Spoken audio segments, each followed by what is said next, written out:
All right, this is the video connecting f prime, and f double prime, part 2. So we're going to start with an example that is in your book. It says find all points of inflection of the graph of this function. So first thing I'm going to do is go ahead and figure out what is my y prime. Using the power rule, let's see, that's going to give me, how about 1/3 x cubed minus x squared minus 15x plus 3. And if I'm looking for points of inflection, I'm looking for, I'm going to be using my f double prime. Let me just, give me a second, come up, find my best friends here. That guy, you know what, he's ugly. Let me fix him. Okay, let me try that again. I'm just not going to leave off the arrows because it looked ugly. All right, here they are. I've got my f prime, and f double prime. Point of inflection right here where it changes concavity is going to be where my f double prime changes from negative to positive or positive to negative. So let's find our second derivative. This is going to be x squared minus 2x minus 15. This is going to factor x, let's see, two numbers that multiply to get negative 15 and add to get negative 2.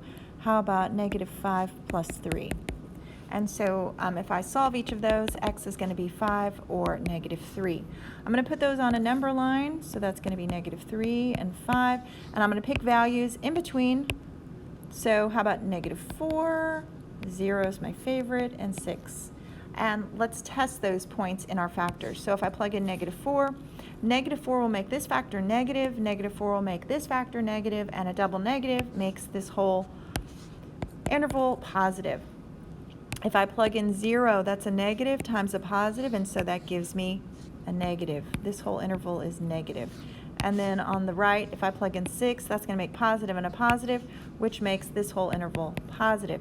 So I can see that I've got a point of inflection at negative 3. My graph goes from, or my f double prime changes from positive to negative, and then also at 5, I'm going from negative to positive. All right, so let's talk about concavity.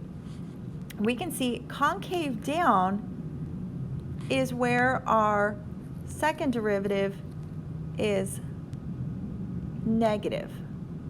So I'm going to be concave down from negative 3 to 5.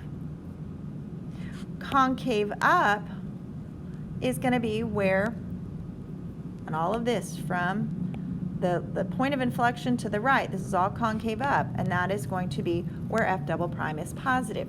And so on my little chart down here, it says y is concave up from negative infinity to negative 3, and that is because, also from 5 to infinity, and that's because y double prime is greater than 0. And we're going to be concave down from negative 3 to 5, and that's because y double prime is less than 0. All right, so the second derivative test for local extrema. It says f has a local max at c if f prime is equal to 0 and f double prime is less than 0. We have a local minimum at c if f prime of c is equal to 0 and f double prime of c is greater than 0. So when you have your f double prime less than 0, you're concave down. F double prime greater than 0, you are concave up. So let me go ahead. This is going to be concave down, and this one's going to be concave up. It can also be interpreted, f has a local max at x equals c if f prime of c is 0 and f prime is decreasing. And f has a local minimum at c if f prime of c is 0 and f prime is increasing. And so let me bring back my friends. All right, here's the cubic, quadratic, linear. I'm going to also bring his friend, the negative version. And so this is going to be down, then up, and this is going to be a parabola that's opening down, and this is going to be a decreasing function. So Here are just the negation of these guys. And so we have a local maximum where this guy is equal to 0. This is f prime. And we can see that, and it's decreasing if we're looking at these guys. And then we have a local minimums here, and that's going to be where f prime is increasing. This is the f prime graph. Okay, so let's find, this one's not in your book, the local extreme values of this function. So if I want to do that, I want to find the derivative. So f prime of x is equal to 3x squared minus 12. And we can find the local extreme values by setting this guy equal to 0. Factor out a common factor. So x plus 2 and x minus 2.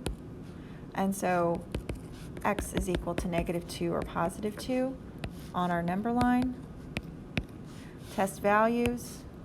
It's going to be the same story every time. Plug those into your factors. So let's see, negative and a negative makes a positive. 0 is going to make a negative, and 3 is going to make a positive.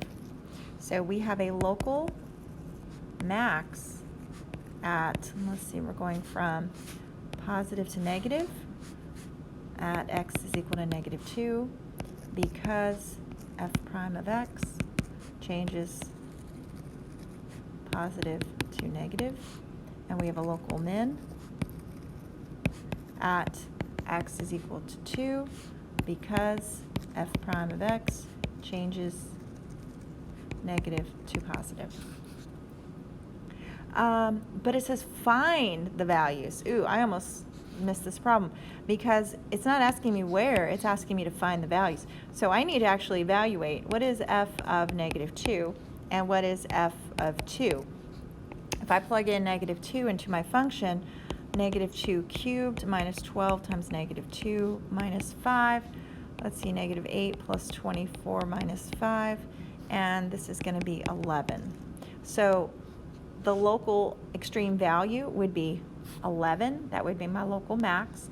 And then my local minimum, +2 cubed minus 12 times 2 minus 5. And so 8 minus 24 minus 5, and that is -21. So my local minimum, so I have a max value of 11, min value of -21.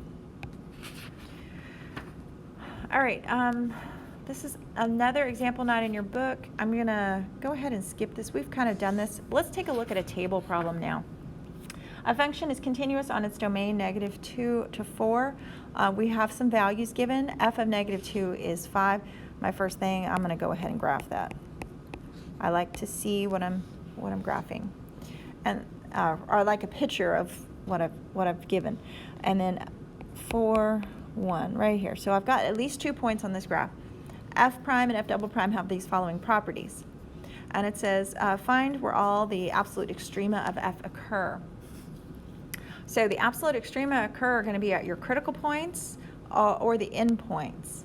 And so the critical points are where our derivative is equal to 0. I'm sorry, where our change of signs. So on our graph, we see that we're going from positive to negative right here at 0. And nothing that's going on because we're negative, and then we're 0, and then we're negative again. So we're going to have an extrema right here at 0. So I'll go ahead and answer that question. The extrema at critical points and we don't know what the corresponding y value is at 0, so we don't know if it, well, let's investigate further. Points. Or where the derivative changes signs.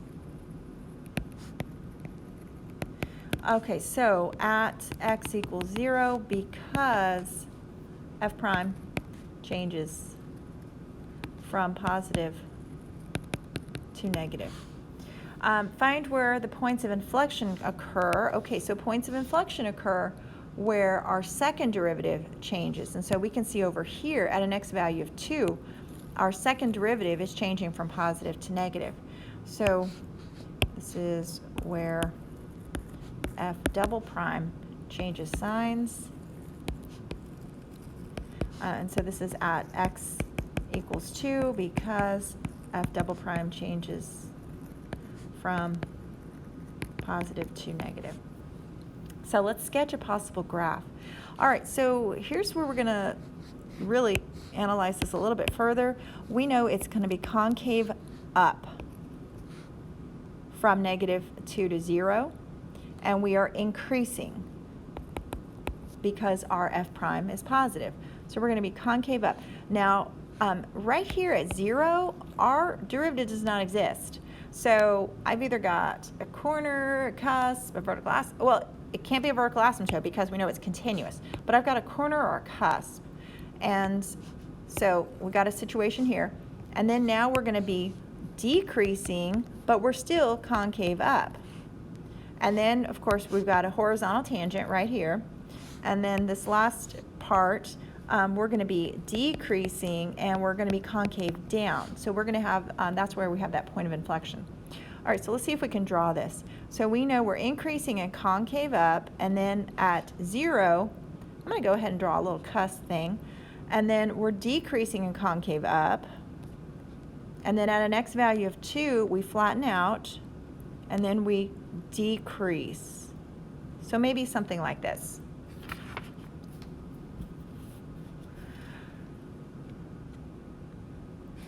And let's see, I think maybe let's look at one more example. This time we're given a graph. For what values? And this doesn't tell us. So I'm going to tell you that this is f prime of x. All right, so for what values of x does f have a relative minimum? Okay, so let's see, we want a relative minimum. I'm going to draw myself my little guys. Okay, so if I want to have a minimum, that is going to be where f prime changes from negative to positive.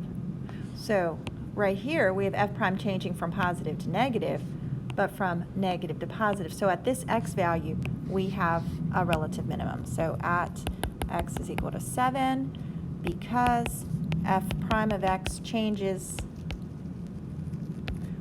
negative to positive. For what values of x does f have a relative maximum? Okay, well that's going to happen over here at -7. And that's because f prime of x changes positive to negative. Determine the open intervals where the graph of f is concave down. All right, so if I want to be concave down on my function, that's going to be where f prime is decreasing. All right, so concave down where f prime is decreasing, and also where f double prime is less than 0, but I don't have f double prime, so I'm just going to say where f prime is decreasing. And so we can say from -infinity to, looks like -5, union 0 to 5. And then last one, sketch a graph. Okay, so let's see. So we know we have a max right here. We are increasing, and then 0, and then we're decreasing. So I'm going to try to draw it. Let's see. We have a, let's see. Pick a different color so it shows up a little bit more. So we know it's going to look something like this. And then f prime is changing from decreasing to increasing. So I know I have a point of inflection right here. So let's see if I can draw. It's going to be concave down to concave up right in here. And then increasing to decreasing. Oh, do we have another point of inflection right here? So this is going to be concave down, and then I'm going to go something like this, because I'm going concave up to concave down, and that's connected, sorry. And that's a horizontal tangent. And then what I'm going from decreasing to increasing again. So, oh my gosh, another point of inflection right here. So this concave down, and I'm decreasing all the while. And then, let's see, this is hard to draw. So this is, I'm concave down, so I need to be concave up. And I've got a minimum, so I should be like over here. Okay, well, it's a sketch, a rough sketch.